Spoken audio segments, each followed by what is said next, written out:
On the news headlines, TUC advises Tinubu to begin food importation. Court to decide Kanu's fresh bail application March 19th. Fire raises 50 shops in Kanu. On entertainment, I received death threats for my social media comments. Daniel Rega. And on sports, Olympic qualifier, Nigeria versus Cameroon, kick-off time, where to watch Super Falcons return leg. Good day, this is Leadership TV News. I am Cynthia Omado, and now to the news in detail. The Trade Union Congress TUC has asked the federal government to begin the importation of food to mitigate the soaring prices of commodities across the country. This was disclosed by the President Festus Osifo during a press conference on the economic hardship ravaging the country on Monday in Abuja. According to him, Nigerians have never witnessed this level of hardship before, even during the military regimes, adding that the problems are not unconnected to the government's poor patronage of locally made products and services and lack of capable hands at the helm of affairs. Osifo advised President Bola Tinubu to, as a matter of urgency, strengthen the economic management team of his administration and also look beyond party or tribal lines to headhunt the best Nigerians throughout the world who could sit down and develop homegrown solutions to the hardship menace.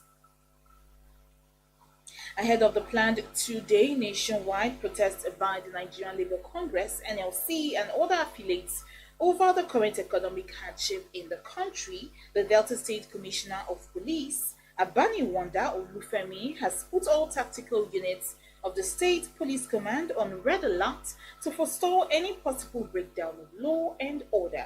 He warned that anyone found wanting will be immediately arrested and prosecuted in accordance with the law. He also warned that violent protests is criminal and will not be tolerated. The Police Public Relations Officer, DSP Bright Edafe, disclosed this in a statement on Monday, noting that nobody can be forced to be part of the protest. He assured all Deltans, residents and non-residents to go about their lawful duties and businesses without fear, as modalities have been put in place to ensure that the protest is peaceful. Justice Binta Murtala Nyako of the Federal High Court in Abuja has fixed March 19, 2024 for ruling on a fresh application by Nnamdi Kanu seeking to be admitted to bail in the terrorism charges against him. The trial judge fixed the date after hearing submissions from Kanu's lawyer Aloy Ejimako praying for bail for his client and Adegoyiga Awomolo SAN, who stood in for the federal government and vehemently objected to the bail application. Kanu predicated his request for bail mainly on the fact that he may not be able to put up a good defense unless admitted to bail to have unfettered access to his lawyers. The federal government, however, objected to the bail bid on the grounds that Kanu was once granted bail but jumped and fled the country. Commercial activities were temporarily grounded in Benin City, the Edo State capital, on Monday following a protest by the Edo Civil Society Organizations EDOCSO, calling on President Bola Tinubu to address the problem of hunger in Nigeria or resign. The group, which staged a protest march from the Ring Road down to the Akpakpavo Road and other busy roads in the city center, carried placards with various inscriptions like "Nigerians are starving to death," "Tinubu end hunger and suffering in Nigeria," "Federal government end the hunger in Nigeria now," and also "Tinubu left Nigerians grief," amongst others. Recall that the group had earlier given President Tinubu and the Vice President Kashim Shettima 14-day ultimatum to quit power or fix the Nigerian economy. And now a midnight fire has destroyed over 50 shops and property worth 150 million naira at the Yan Katako Market, Rijiya Lemo area of Fage local government area of Kano State. Speaking to newsmen, the chairman of the market, Alhaji Mahmoud Abdullahi, explained that the blaze started at about 1 a.m. on Monday. He pointed out that the conflagration destroyed over 50 shops containing plywood, foam, spray machine, chairs, and other carpentry tools. The chairman said the cause of the incident had yet to be ascertained. He, however, commended the Kano State Fire Service personnel for their prompt response. He called on the state government and philanthropists to support the many traders who have lost their means of livelihood. When contacted, the police public relations officer of the state fire service, Saminu Abdullahi, confirmed the incident.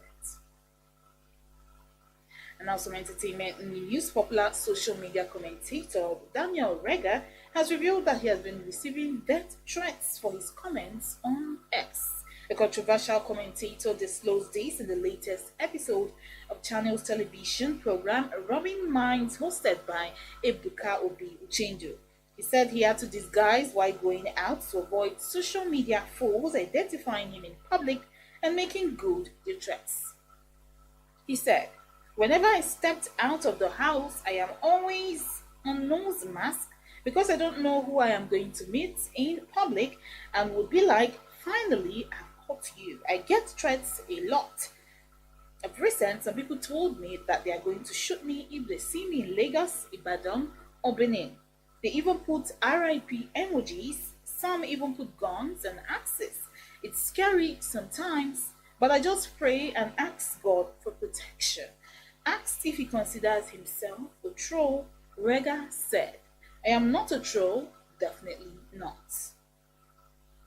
Finally, now on sports news, the Super Falcons of Nigeria will play the indomitable Lionesses of Cameroon in the second leg of their 2024 Paris Olympic qualifiers. Nigeria's Super Falcons were forced to settle for a goalless draw in the first leg of their 2024 Olympic qualifying match against Cameroon on Friday at the Reunification Stadium.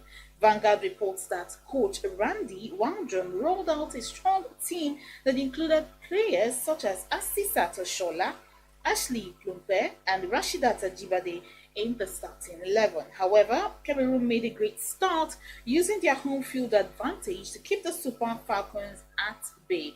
Nigeria are, however, confident that they can overcome Cameroon's challenge and qualify for the final round of the African Qualification Series for the Women's Olympic Football Tournament holding in France this year, with head coach Randy Waldrum and captain Rashidat Ajibade leading the way. After a goalless draw in their first game in Douala, both clubs will play a game on Monday night. The winner will probably travel to Paris to face South Africa, the current African champions. The Nigeria versus Cameroon game is set to start at 4 p.m. Nigerian time at the Moshood Abiola International Stadium, Abuja. The match can be watched on the Cameroonian Football Federation YouTube platforms and also followed on the social media pages of the Nigerian Football Federation. And on that note, we end the news here on Leadership TV. For more of our news stories, you can log on to our website www.leadership.ng. Many thanks for watching. Thank you for watching. For sponsorship and advert placements, please contact 080-3688-6158. Last Word Leadership Podcast Studio. You have